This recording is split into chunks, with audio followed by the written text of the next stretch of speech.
صدق الله المولانا العظيم وبلغنا رسوله النبي الأمين الكريم ونحن على ذلك لمن الشاهدين والشاكرين والذاكرين والحامدين والحمد لله رب العالمين. آئیے سب سے پہلے ہم اور آپ مل کر برہان واجب الوجود صاحب مقام محمود منشاء رب ودود یعنی حامد و احمد و محمد و محمود صلی اللہ تعالیٰ علیہ وسلم کی بارگاہ بے کس پناہ میں جس طرح سے میں پڑھاؤں میرے ساتھ مل کر بآواز بلند پڑھیں. الصلاة والسلام علیک یا رسول اللہ، الصلاة والسلام علیک یا حبیب اللہ، الصلاة والسلام علیک یا نبی اللہ صلی اللہ تعالی علیہ وسلم.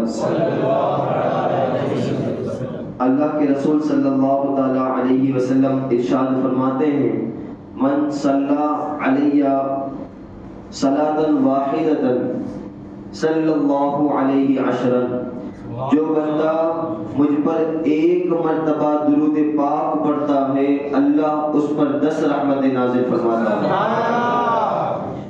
آگے ارشاد فرمایا ومن صلی علی عشرا صلی اللہ علیہ مئۃ، اور جو بندہ مجھ پر 10 مرتبہ درود پاک پڑھتا ہے اللہ اس پر 100 رحمت نازل فرماتا ہے. آگے جا کر کے اللہ کے رسول نے ارشاد فرمایا ومن صلی علیہ مئۃ صلی اللہ علیہ الف، اور جو بندہ مجھ پر 100 مرتبہ درود پاک پڑھتا ہے اللہ اس پر 1000 مرتبہ رحمت نازل فرماتا ہے.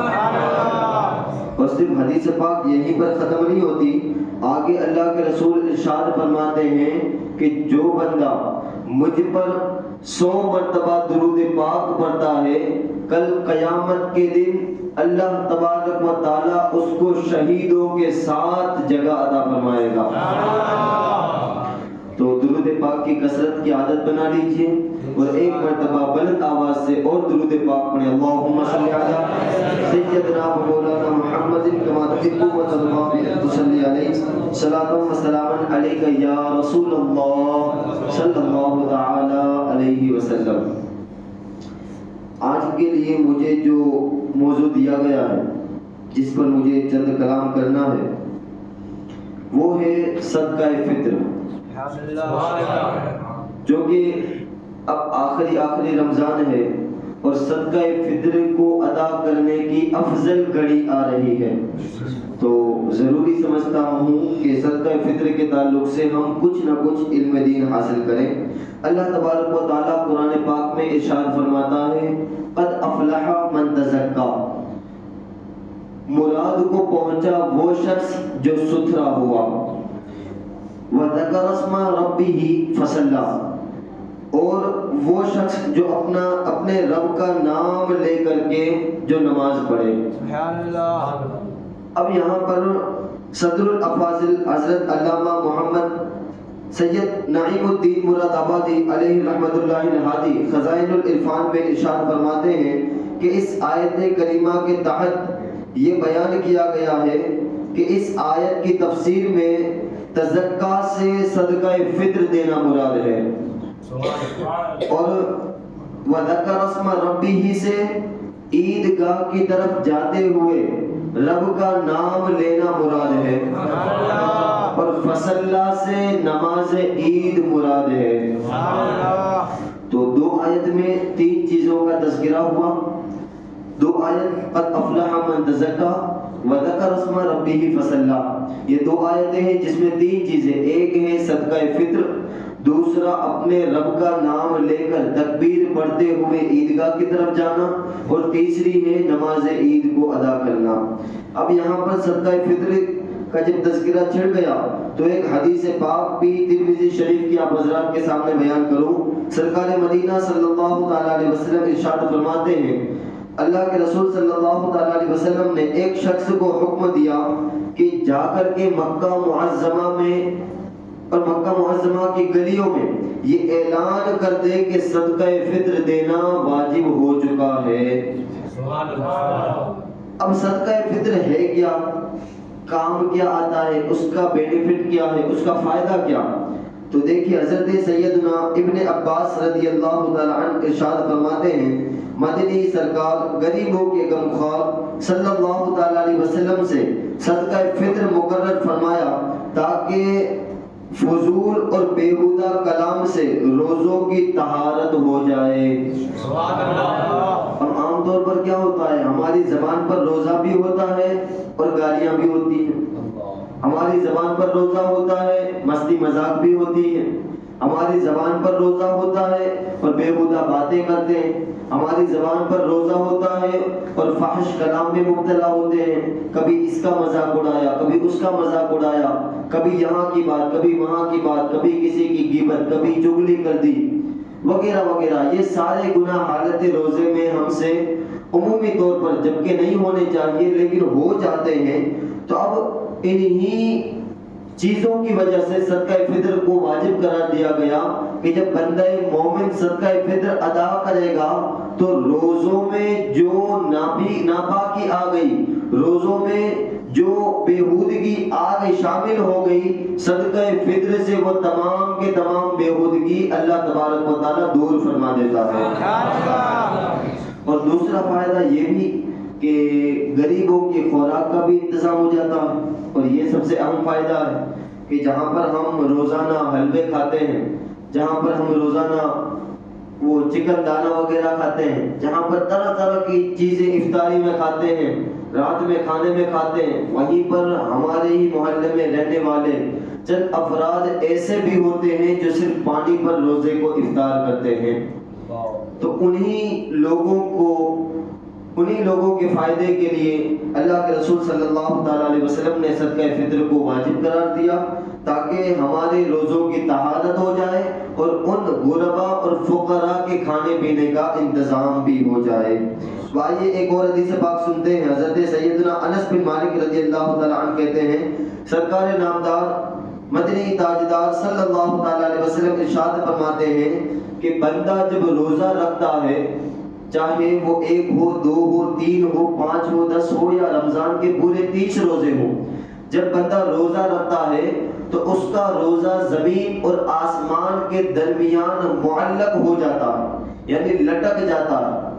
اب جب بندہ صدقہ فطر ادا کرتا ہے تو وہ جو لٹکنا تھا وہ ختم ہو جاتا ہے اور روزے اپنے عروج کو پہنچ جاتے ہیں۔ سبحان اللہ۔ یا یوں سمجھ لیجیے کہ روزے کی قبولیت میں صدقہ فطر ایک آڑ ہے کہ جب تک صدقہ فطر ادا نہیں کریں گے ہمارے روزے قبول نہیں ہوتے، اور جب صدقہ فطر ادا کر دیا تو اللہ ہمارے روزوں کو قبول فرما لیتا ہے۔ اب آئیے چند مسائل صدقہ فطر کے تعلق سے۔ اب صدقہ فطر دینا کس کو ہے، مالک نصاب اس کا کون ہے، تو اس پر ذرا روشنی میں ڈالوں کہ جس کے پاس 7.5 تولہ سونا یا اس کے برابر رقم ہو اس پر صدقہ فطر واجب ہے۔ اب عمومی طور پر اگر 7.5 تولہ سونا نہیں ہے تو اس بات کو ایک طرف رکھتے ہیں۔ دوسرا نصاب جس کے پاس 52.5 تولہ چاندی یا اس کے برابر رقم ہو تو اس پر بھی صدقہ فطر دینا واجب ہو جاتا ہے۔ بس فرق اتنا ہے کہ یہ ساری چیزیں، یعنی اگر کسی کے پاس 7.5 تولہ سونا یا اس کی رقم یا 52.5 تولہ چاندی یا اس کی رقم ہو اور یہ رقم حاجت اصلیہ سے فارغ ہو تو اس بندے پر صدقہ فطر واجب ہو جاتا ہے اور ایسا بندہ مالک نصاب ہو جاتا ہے۔ اب حاجت اصلیہ سے مراد کیا ہے، تو دیکھیے کہ حاجت اصلیہ سے مراد رہنے کا مکان، پہننے کے کپڑے، خانہ داری کا سامان اور ضرورت کی چیزیں مراد ہیں۔ ان تمام چیزوں کے علاوہ اگر آپ کے پاس اتنی رقم ہو جاتی ہے کہ جس سے آپ 52.5 تولہ چاندی یا 7.5 تولہ سونا خرید لیں تو آپ پر صدقہ فطر واجب ہو جاتا ہے۔ اتنی بات کلیئر ہو گئی، سمجھ میں آئی؟ اچھا، تو ایک آپ سے گزارش ہے کہ ایسے نہ بیٹھے کہ جیسے ابھی روزے سحری کا وقت ختم ہو گیا ہو اور آپ کو ابھی سے روزہ لگ گیا ہو، ایسے نہ بیٹھے. تو ایک مرتبہ بلند آواز سے درود پاک پڑھیں.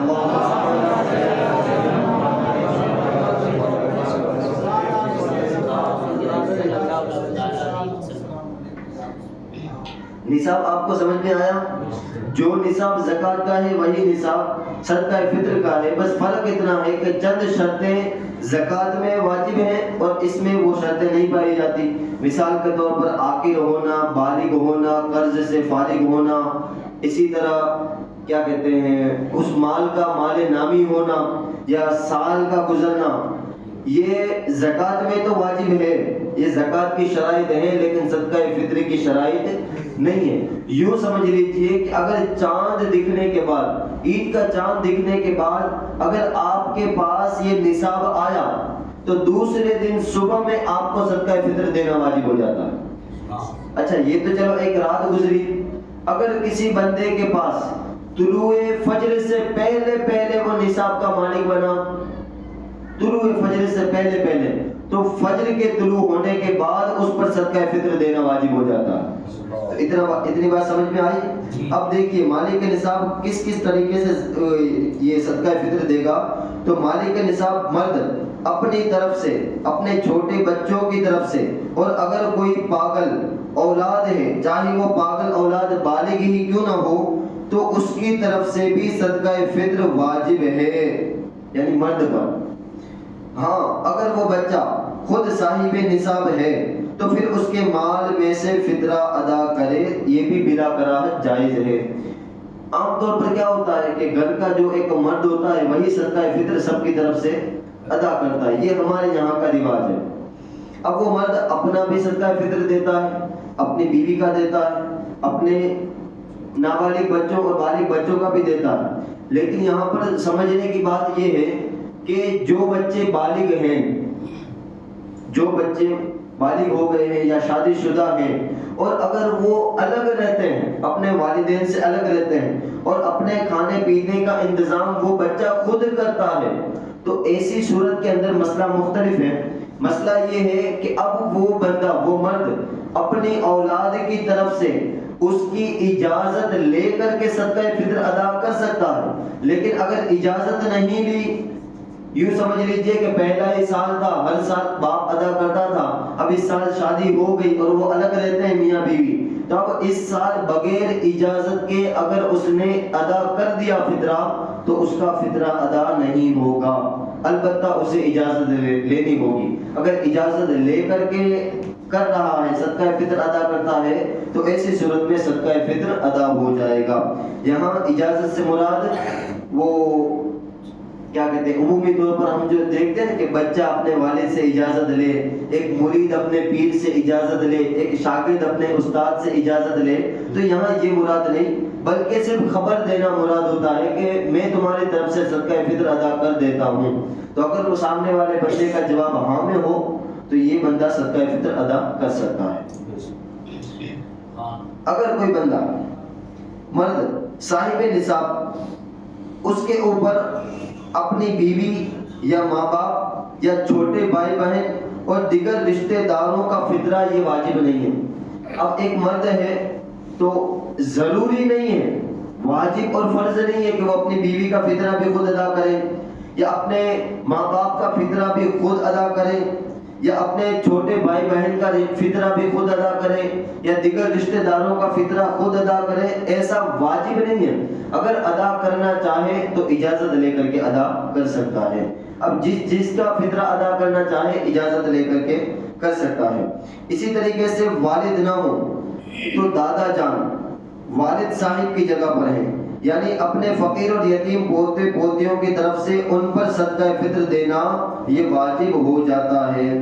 کبھی کبھی ایسا ہوتا ہے کہ کوئی چھوٹا بچہ ہے اور اس کے والد کا انتقال ہو گیا. اب وہ بچہ جس کی سرپرستی کے اندر ہے، اگر دادا اس کی دیکھ بھال کرتا ہے تو دادا پر، اگر اسی طرح کوئی چاچا وغیرہ دیکھ بھال کرتا ہے تو چچا پر، اسی طرح ماموں اگر دیکھ بھال کرتے ہیں تو ماموں پر. مختصر انداز میں یوں سمجھ لیجئے کہ اس بچے کا جو سرپرست ہوگا اس بچے کی طرف سے صدقہ فطر اس کا سرپرست ادا کرے گا. اتنی بات سمجھ میں آئی؟ باپ پر اپنی عقل مند اور بالغ اولاد کا فطرہ واجب نہیں ہے، اگر ادا کرنا چاہے تو اجازت سے کر سکتا ہے۔ کسی صحیح شرعی مجبوری کے تحت روزے نہ رکھ سکا یا معاذ اللہ بغیر مجبوری کے رمضان المبارک کے روزے نہ رکھے، اس پر بھی صاحب نصاب ہونے کی صورت میں صدقہ فطر واجب ہے۔ یہاں پر عموماً ہماری غلط فہمی جو ہے وہ یہ کہ جو روزے دار ہوتے ہیں نا انہی کو صدقہ فطر دینا ضروری ہوتا ہے، جو روزے نہیں رکھتے یا نہیں رکھ سکتے ان پر صدقہ فطر نہیں ہوتا، حالانکہ یہ عوامی غلط فہمی ہے، شریعت کے ساتھ اس کا کوئی تعلق نہیں ہے۔ شریعت کا مسئلہ صاف طور پر ہے کہ صدقہ فطر ہر مسلمان مرد عورت پر واجب ہے، چاہے وہ بالغ ہو نابالغ ہو، صحیح سالم ہو یا مجنون ہو پاگل ہو وغیرہ، تمام کے تمام پر صدقہ فطر واجب ہو جاتا ہے۔ اب صدقہ فطر ادا کرنے کا وقت کون سا؟ تو ہمارے یہاں پر یہ بھی ایک غلط فہمی ہے کہ عید سے پہلے ادا کر دیا تو ادا ہو گیا، اب عید کے بعد ادا نہیں ہو سکتا، حالانکہ یہ بھی عوامی غلط فہمی ہے، شریعت کے ساتھ اس کا کوئی تعلق نہیں، بلکہ شریعت کا مسئلہ تو یہ ہے کہ صدقہ فطر ادا کرنے کا افضل وقت یہی ہے، نماز عید سے پہلے، عید کے دن صبح صادق کے بعد نماز عید ادا کرنے سے پہلے اگر ادا کر دیا تو یہ سب سے افضل ہے۔ اگر چاند رات میں یا رمضان المبارک کے کسی بھی دن میں بلکہ رمضان سے پہلے بھی اگر ادا کر دیا تب بھی ادا ہو جائے گا، سبحان اللہ، اور ایسا کرنا بھی بالکل جائز ہے، بلا کراہت جائز ہے۔ عوامی طور پر وہ جو یہ سارا مسئلہ جو ہے نا، سارا مسئلہ یہ عورتوں کی طرف سے ہوتا ہے، ایک مرد پر سب سے زیادہ پریشر عورت کا ہوتا ہے، جسے نا کچھ لوگوں کی لینگویج میں بات کریں تو لال ڈائری کہتے ہیں اسے، ایک بار قلم چل گئی تو بس چل گئی۔ تو حالانکہ اب ان کا اس مسئلے سے کوئی تعلق نہیں ہے، یہ عوامی غلط فہمی ہے کہ بھئی صبح ہی کو ادا کرنا ہے، عید سے پہلے ہی ادا کرنا ہے، اگر عید کے بعد ادا کیا یا صبح سے پہلے ادا کر دیا، رمضان میں ادا کیا یا رمضان سے پہلے ادا کیا تو ادا نہیں ہوگا، حالانکہ اس کا شریعت سے کوئی تعلق نہیں ہے، یہ عوامی مشہور غلط فہمی ہے۔ صحیح مسئلہ کیا ہے کہ افضل وقت ہے عید کی نماز سے پہلے اور طلوع فجر کے بعد، یہ افضل وقت ہے، لیکن اگر کسی نے عید کے بعد ادا کیا، کسی نے رمضان میں ادا کیا، کسی نے رمضان سے بھی پہلے ادا کر دیا تب بھی یہ ادا ہو جائے گا۔ اب آپ ذرا یہ خیال کریں کہ صدقہ فطر کا مقصد کیا تھا؟ کسی غریب کے گھر کھانے کا انتظام، تب مجھے بتائیے اگر عید الفطر کے بعد اگر آپ نے دیا تو کیا انتظام نہیں ہوا کہ نہیں ہوا؟ اسی طرح رمضان میں آپ نے دیا تو رمضان میں خوراکی کا انتظام ہوا کہ نہیں ہوا؟ تو بس جب مقصد ختم ہو رہا ہے تو صدقہ فطر بھی ادا ہو جاتا ہے۔ تو اب یہ مثال میں نے اس وجہ سے دی تاکہ آپ اپنی بیوی کو سمجھا سکیں۔ اگر کسی عید کا دن گزر گیا اور فطرہ ادا نہ کیا تھا تب بھی فطرہ ساقط نہیں ہوا، بلکہ عمر بھر میں جب بھی ادا کرے گا وہ ادا ہی ہوگا۔ اب یہاں پر شریعت کا اعجاز دیکھیں کہ ایک چیز ہوتی ہے ادا، ایک ہوتی ہے قضا، ادا میں ثواب زیادہ ہے، قضا میں ثواب کم ہے، لیکن صدقہ فطر کے تعلق سے شریعت نے قضا کا مسئلہ ہی نہیں رکھا، بلکہ جب بھی ادا کرے گا وہ ادا ہی ہوگا، قضا ہوگا ہی نہیں۔ یہ شریعت کا بہت بڑا اعجاز ہے۔ اب صدقہ فطر کس کو دے سکتے ہیں اور کس کو نہیں دے سکتے، یہ بھی سن لیجئے کہ صدقہ فطر سادات کرام کو نہیں دے سکتے کیونکہ یہ بنی ہاشم سے ہے۔ اب بنی ہاشم سے مراد کیا؟ بنی ہاشم سے مراد حضرت علی، حضرت جعفر، حضرت عقیل، حضرت عباس اور حضرت حارث بن عبد المطلب کی اولاد ہیں۔ اب جو بندہ ان 5 شخصیات کی اولاد سے ہوگا، ان کی نسل سے ہوگا، انہیں صدقہ فطر نہیں دے سکتے۔ وجہ کیا ہے؟ تو ایک ذہن میں جو سب سے قریب کی وجہ وہ میں آپ کو بیان کروں. دیکھیں سادات کرام کو صدقہ فطر نہیں دیا جا سکتا، اسی طرح سادات کو زکوٰۃ بھی نہیں دی جا سکتی. کیوں؟ اس لیے کہ ہمیں جتنا بھی مال ملا، جو خوراکی ملی، جو زندگی ملی، ہمیں زندگی میں جو کچھ بھی ملا یہ صدقہ ہے ماں فاطمہ الزہرا کا. اب جب انہی کے صدقے میں ہمیں سب کچھ ملا تو ہم انہیں اپنا صدقہ دیں گے. تو اسی وجہ سے سادات کرام کو زکوٰۃ اور صدقہ فطر نہیں دے سکتے. اب صدقہ فطر کی مقدار کیا ہے اس پر تھوڑا تبصرہ، اور یہ آخری تبصرہ. صدقہ فطر ضروری نہیں ہے کہ گیہوں یا چاول یا جو یا منقع یا کھجور یا کشمش وغیرہ ہی سے دیں. آپ جس چیز میں چاہیں صدقہ فطر دے سکتے ہیں. آپ کپڑے کی صورت میں چاہیں دے سکتے ہیں، آپ ٹوپی کی صورت میں چاہیں دے سکتے ہیں، آپ کوئی دوسری کھانے پینے کی اشیاء کی صورت میں اگر آپ صدقہ فطر ادا کرنا چاہیں تو ادا کر سکتے ہیں. البتہ مقدار کا جاننا یہ واجب ہے. مقدار، ورنہ آپ جس چیز میں چاہیں صدقہ فطر دے سکتے ہیں. گیہوں یا اس کا آٹا آدھے سا اس کی مقدار ہے. کتنی؟ آدھے سا. آدھے سا کا یہ کلو گرام کے حساب سے 2 کلو 80 گرام. کتنا؟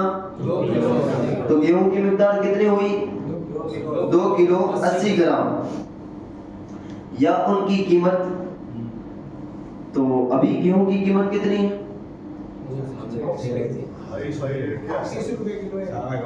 اچھے گیہوں کی قیمت کتنی ہے؟ 30 روپے. تو 2 کلو 80 گرام کی قیمت کتنی ہوئی؟ 60. اور 60 اور 80 گرام 90. 80 گرام تو کتنے ہوئے؟ 65 برابر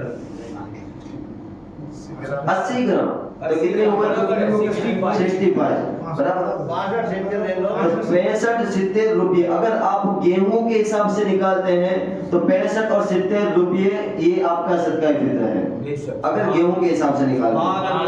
اسی طرح کھجور یا منقع یعنی کشمش یا جو یا اس کا آٹا یا ستو، ایک اگر ان سے اگر نکالتے ہیں کھجور، کشمش، منقع، جو یا اس کا آٹا، تو اس کی مقدار ہے 1 سا. وہاں آدھا سا تھا، یہاں پر 1 سا. 1 سا کی مقدار ہے 4 کلو 160 گرام. اب اگر کوئی کھجور میں دینا چاہتا ہے تو اچھی مائلی کھجور 4 کلو 160 گرام دے گا، یہ اس کا فطرہ. اسی طرح جو میں اگر دینا چاہے تو جو کی جو رقم بنتی ہے تو اتنی رقم یا اتنا کیا کہتے ہیں جو یہ دینا ضروری ہے. اور اعلیٰ درجے کی تحقیق اب میں پیش کروں. اعلیٰ درجے کی تحقیق اور احتیاط یہ ہے کہ سا کا وزن 351 روپے بھر کا ہے. 351 روپے بھر کا. اور نصف سا 175 روپے اور 98 پر، یعنی 175 روپے اور 98 تو 174 لے لیجیے. 174 یہ ہے اعلیٰ درجے کی تحقیق. تو جہاں پر 1 سا کا نصاب ہے تو وہاں پر آپ کو کتنے دینے ہیں؟ 351. اور جہاں پر نصف سا دینا ہے وہاں پر 175. یہ اعلیٰ یعنی یہ وزن یہ وزن ہے. ہاں یہ وزن کے اعتبار سے نصف سا اور اس کا جو وزن ہے وہ اس اعتبار سے ہے. یعنی وہ ایک منٹ میں خالی سمجھا دوں. یہ جیسے اپنے یہاں پر بھٹیارے وغیرہ ہے نا، وہ ایک ترامے کی ایک چیز ہوتی ہے نا جس میں تشکری، اور اس کے اندر وہ لوگ ایک وزنی پیمانے کے لیے ہو کر وہ رکھتے ہیں اپنے پاس، جس میں تیل وغیرہ ایک ماپ نکال لیا انہوں نے، تیل نکال لیا اور وہ ڈیگ وغیرہ میں ڈال دیتے جس سے تمام ڈیگوں میں سر کا ماپ بیٹھ جاتا ہے. ویسے ہی یہ شاہ کا ماپ ہے. شاہ ایک پیمانہ ہے نا، وہ پکڑ ایک پیمانہ ہے. اس پیمانے کا جو چیز بھرا جاتی ہے اس کے اندر جو تحقیق کی گئی تو ایک پیمانہ جو 1 سا ہے نا، وہ 1 سا کے اندر 378 روپے جیسا 375 روپے جیسا بیٹھتا ہے، اس کا وزن بیٹھ جاتا ہے. اور آدھے سال کے اندر اس کا 175 176 جیسا تو یہ ہے اس کا کیا کہتے ہیں ماپیا گجراتی کے اندر، یہ ہے اس کا ماپ، ٹھیک ہے۔ اور اب میں اگر احتیاط کروں، جو صوفیہ کرام فرماتے ہیں کہ جس خدا نے بغیر شمار کیے تمہیں نعمتیں دی ہو، اب اس خدا کے نام پر تم شمار کر کر کے ادا کرو گے، یہ صوفیہ کرام کا قول ہے۔ تو جس خدا نے بے شمار نعمتیں دی ہیں، اس خدا کے نام پر جتنا زیادہ ہو سکے آپ اتنا صدقہ ادا کرو، آپ کے لیے اتنا ہی زیادہ فائدہ ہے۔ سبحان اللہ، سمجھ میں آیا؟ صدقہ فطر کے مسائل سمجھ میں آ گئے، جی اس کا وزن بھی سمجھ میں آ گیا۔ تو ایک بات یہ بھی میری قابل غور ہے کہ اگر کوئی شخص، اگر نابالغ بچہ ہے اس کا، اور اس کے لیے اگر کسی نے اسے چاندی کی پوچھی دی، کسی نے سونے کی انگوٹھی دی، برابر، تو ان تمام چیزوں کا بھی نصاب اس پہ جوڑا جائے گا۔ اب میں آپ کو ایک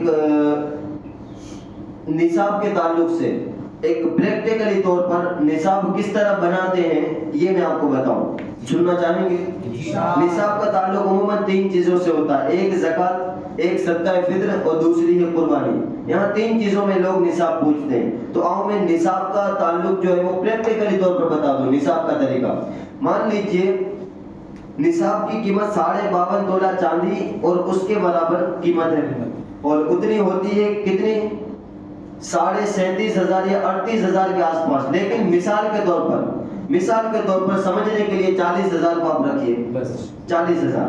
تو اب اگر کسی بندے کے پاس 40,000 یا کیش میں پڑے ہیں تو بھی وہ مالک نصاب، اسی طرح کیش میں نہیں ہے لیکن 40,000 کا سونا ہے، چاندی ہے، تو بھی اس پر وہ مالک نصاب ہے۔ اچھا، سونا چاندی نہیں ہے لیکن اس کے پاس وہ گھر کے اوپر 15,000 کے برتن پڑے ہوئے چھاجری کے اوپر، تو اب یہ جو برتن ہیں وہ عام طور پر استعمال میں آتے ہیں نہیں آتے، تو وہ 15,000 کے برتن ہیں، تو آپ کیلکولیٹ میں 15,000 کا آنکڑا کریں، یہ ہوئے 15,000۔ اسی طرح آپ کے پاس 2,000 کے 3 سویٹر ہیں اور ان میں سے ایک آپ استعمال کرتے ہیں، 2 ایسے ہی پڑے ہوئے ہیں، تو ایک کتنے کا تھا، 2,000 کا، 2 کتنے کے ہوئے، تو 15,000 میں 4,000 اور ایڈ کرو، 19,000۔ اسی طرح گھر کے اندر کچے کپڑے پڑے ہوئے ہیں، اب کچے کپڑے حاجت اصلیہ نہیں ہے، عموماً عورتوں کے پاس بہت زیادہ ہوتے ہیں اور ایک جوڑا 1,000 روپے کا ہوتا ہے، تو اب اگر 5 جوڑی کچے کپڑے کے پڑے ہوئے 5,000 تو کتنے ہوئے، 24,000۔ اب اسی طرح اب دیکھیے کہ کچھ زائد رقمیں، مثلا 5,000 روپے ایسے ہی پڑے ہوئے، تو اب کتنے ہوئے، 29,000۔ اب گھریلو جتنی چیزیں ہیں، مثال کے طور پر 3 جوڑی گرمی میں پہننے کے، 3 جوڑی ٹھنڈی میں پہننے کے، اس کے علاوہ جتنے بھی کپڑے ہیں، اب ایک جوڑی کی قیمت صرف سلائی ابھی تو 550 روپے ہے، ٹھیک ہے، اور کپڑا کتنے کا ہو، جتنے کا ہو آپ اندازہ لگا لیجئے۔ مثال کے طور پر ایک جوڑی 1,000 روپے کی ہے، آپ کے پاس زائد میں 5 جوڑی پڑی ہوئی ہے، تو اب کتنا ہوا، 5,000، ٹوٹل کتنا ہوا، 34,000۔ اب اسی طریقے سے ہر چھوٹی بڑی چیز آپ شمار کریں۔ اب اسی طرح گھر کے اندر جو زینت کی چیزیں ہوتی ہیں، شو پیس، وہ کہتے ہیں یہ کربلا کی ہے، یہ مدینہ کی ہے، وغیرہ وغیرہ، اور انتہائی درجے کی مثال مجھے یاد آئی، آپ کی ملکیت میں اگر 5 قرآن پاک ہیں، 5 کیا ہے، 5 قرآن پاک ہے آپ کی ذاتی ملکیت میں، تو ایک قرآن حاجت اصلیہ سے ہوگا اور 4 قرآن کی قیمت اس نصاب میں ایڈ کی جائے گی۔ اللہ اکبر۔ اب ذرا سوچئے کہ جہاں قرآن کو بھی نصاب میں ایڈ کیا جاتا ہے تو قرآن کے علاوہ دوسری چیزوں کو ایڈ نہیں کیا جائے گا۔ تب ایک قرآن کی قیمت، یہ کربلا کا قرآن ہے، یہ مکہ کا قرآن ہے، یہ مدینہ کا قرآن ہے، یہ 500 کا قرآن ہے، یہ 700 کا قرآن، وغیرہ وغیرہ، تب 4 قرآن کی قیمت اندازاً لگا لیجئے 1,000 روپیہ، تو ہو گئے 35,000۔ اب اسی طریقے سے آپ اپنی چھوٹی بڑی چیزوں کو ایڈ کرتے جائیں۔ مثال کے طور پر گھر کے اندر 20 گودریاں پڑی ہوئی ہیں، اب 20 گودریاں میں زیادہ سے زیادہ 10 استعمال ہوتی ہے، 10 تو ایسے ہی پڑی رہتی ہیں، تو وہ 10 گودڑی بھی شمار کی جائے گی. اسی طریقے سے 20 تکیے پڑے ہوئے 10 شمار ہوتے ہیں, عادت میں آتے ہیں 10 ایسے ہی پڑے, تو 10 تکیوں کا بھی حساب لگایا جائے گا. آپ کے گھر کے اندر اگر کیا کہتے ہیں موبائل وغیرہ اگر زائد پڑے ہوئے ہیں, ایسے ہی کوئی استعمال نہیں کرتا, تو ان زائد موبائل کی قیمت بھی اس میں ایڈ کی جائے گی. اب یہ تمام چھوٹی بڑی چیزوں کو اگر ایڈ کیا جائے اور یہ تمام چیزوں کا نصاب 40,000 تک پہنچ جاتا ہے, تو آپ پر زکوٰۃ بھی واجب ہے, صدقہ فطر بھی واجب ہے اور قربانی بھی واجب ہے. اب مجھے بتاؤ کون چھوٹ رہا ہے؟ اور ہمارے یہاں ہوتا کیا ہے, وہ گنے چنے لوگ قربانی کرتے ہیں, گنے چنے لوگ زکوٰۃ دیتے ہیں, اور وہ جو زکوٰۃ دیتے ہیں وہ بھی اٹکل سے, یہ سفیر آیا اس کو 500, یہ سفیر آیا اس کو 200, یہ باجو والا سفیر ہے ہمارے یہاں کا ہے تو چلو اس کو 2000. لیکن یہ ادا تو ہوئی لیکن کیسے؟ اٹکل ہوئی. اب میں آپ کو ایک مسئلہ بتاؤں, اگر میں پوچھوں کسی صاحب نصاب سے کہ بھائی زکوٰۃ کا مال کھاتے ہو, تو کہیں گے بابا صاحب کیا بات کرتے ہیں, میں تو خود زکوٰۃ نکالتا ہوں. اچھا کتنی نکالتے ہو؟ دیکھو وہ شمار نہیں کرتے, گنتے نہیں ہیں. اگر مان لیجئے آپ کے پاس 20,000 زکوٰۃ کے نکلتے ہیں اور ان 20,000 میں آپ نے 19,000 روپے نکال دی, اگر اٹکل ہی سے نکالے, کسی کو 1,000 کسی کو 2,000 کسی کو 5,000, اب یہ پورا آنکڑا ہوا 19,000 کا, تو 1,000 ابھی باقی ہے نا. اگر آپ نے نہیں نکالی تو کھائی کس نے؟ تو زکوٰۃ کا مال کس کے پیٹ میں گیا؟ ہمارے پیٹ میں. تو ان سارے مسائل کو آپ خوب اچھے طریقے سے یاد رکھیں. اللہ کرے کہ ہمیں ان مسائل پر اللہ ہمیں عمل کرنے کی توفیق اور رفیق عطا فرمائے. وآخر دعوانا ان الحمدللہ رب العالمین. السلام علیکم.